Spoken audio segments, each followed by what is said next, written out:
Work Order 1. Shoot thinning with a twist. Welcome to the essence of my wine. Here's your first decision in the vineyard.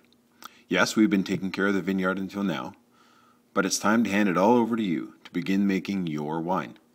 We feel confident in the vineyard, our experience, and in you to produce a unique and, well, a delicious wine.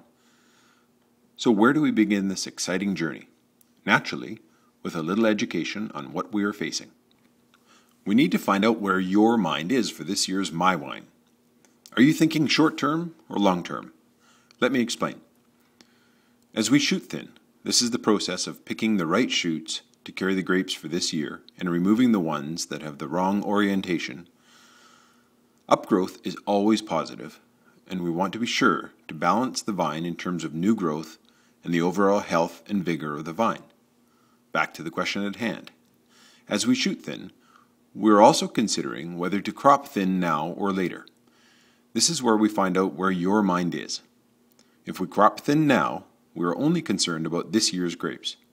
If we crop thin later, in August, we are showing some consideration for this year and next year's grapes. So, are you confused yet? Let me break it down. Your choice is simply crop thin now or crop thin in August. If we crop thin now, the grapes this year will have a more even ripeness at harvest, and this is a good thing.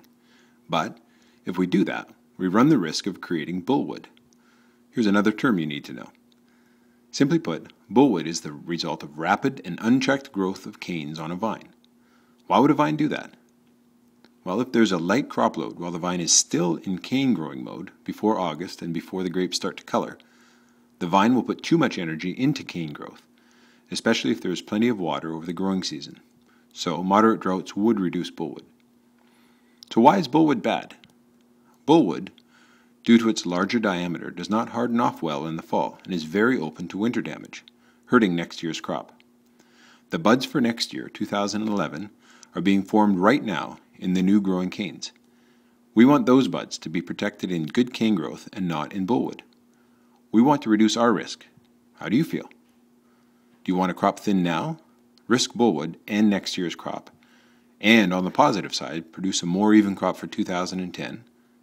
Or shall we wait to crop thin in August when there will not be these risks, except for the risk of an uneven crop for 2010? See? This winemaking process from the ground up is not easy. We look at this every year, but as you can see, it's about risk management and long-term and short-term thinking. Make your choice below. Shall we crop thin now or crop thin in August? It's your choice. It's your wine.